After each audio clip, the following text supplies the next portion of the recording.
Congressman Trey Gowdy of South Carolina. He's the chairman of the House Select Committee on Benghazi. Mr. Chairman, thanks very much for joining us. I want to get a question or two about Benghazi in there, but let's talk about the president's plans now to do away with the enormous deaths here in the United States. 30,000 people a year die from gun violence in the United States. Is there any part of the president's new strategy you would support? Sure. And what I would advise the president, having spent 16 years prosecuting gun violence, is we need to do a much better job prosecuting current gun violators. Wolf, gun prosecutions are down over the past 10 years. If you look at the current background check denials, in 2012, the last numbers I saw were 80,000 background check denials. Out of those 80,000, there were less than 500 prosecutions. So before you ask for new weapons in the war on crime, it is fair for me to say, how are you doing with your current weapons? And there's a very small percentage of our fellow citizens who are criminally inclined, very small. So if you can put them in jail for a gun violation before they commit murder, before they commit a mass killing, why is that not a better strategy? Well, are you suggesting, Mr. Chairman, that those 80,000 or so who were denied an opportunity because of their background checks to purchase a gun should be prosecuted?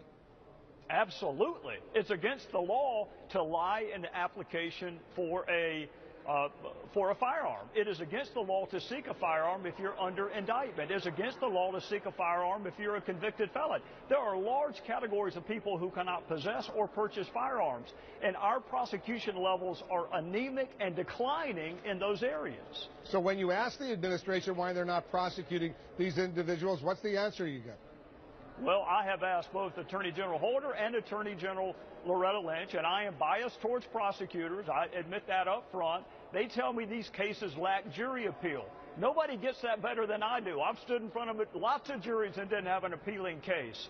Murder is appealing to a jury, but your objective is to prevent the murder. So you have to prosecute them for that fundamental violation, whether it be a background check, whether it be a felon in possession, whether it be you've been court-martialed and you're in possession of a firearm. All those categories are prohibited persons. Wolf, you probably know this. If you're not in the country legally, you can't possess a firearm. If you've overstayed a visa, you can't possess a firearm. So what are you doing with the current laws before you tell me we need more of them?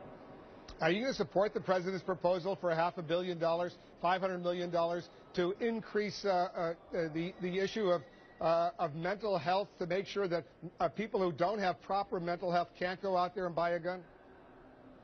Well, I am supportive of the concept of people having access to mental health. You don't know this, Wolf, and there's no reason for you to know this, but I had a gun pulled on me outside of church a couple of years ago by a woman who was adjudicated unfit to stand trial. She was criminally irresponsible.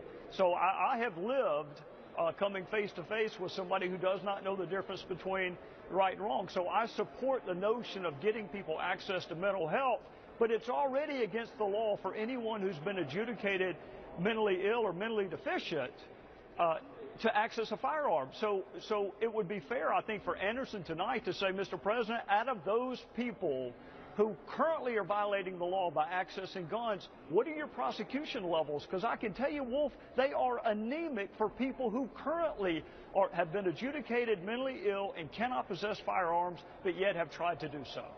Let me quickly get your thoughts on your investigation into what happened in Benghazi, Libya. All of us remember the 11 hours of testimony that Hillary Clinton, the former Secretary of State, provided in open session. You're now having these closed-door meetings with others who were involved. The former CIA Director General Petraeus testified yesterday. Leon Panetta, the former Defense Secretary, will testify tomorrow. Are you making any headway? Are you learning new information about what may have happened? Yes, sir. We're actually doing an interview today with a witness named Charlene Lamb. We are up to our 66th witness interview, the overwhelming majority of which have never been talked to by any congressional committee before. And you're right, Secretary Clinton was in public, but it's the only one that's in public, and it's the only one that's going to be in public because the private transcribed interviews are so much more effective for gathering information than a public spectacle. So all the rest of them are going to be in private, and all the rest of them will be productive. Trey Gowdy of South Carolina. He's the chairman of the House Select Committee on Benghazi. Mr. Chairman, thanks very much for joining us. We'll be anxious to get that report. When do you think that report's going to be ready, by the way? Well, boy, if you could help me speed up the administration to get me documents, I'd be grateful to you, Wolf. I want to wrap up tomorrow, but I've got a dozen more witnesses, and I've got 3 departments that haven't given me my documents. I want to get it done as soon as possible. Maybe they'll listen to you. They're not listening to me right now. All right, well, we'll stay in close touch with you, and we'll be anxious to read that report. Mr. Chairman, thanks very much.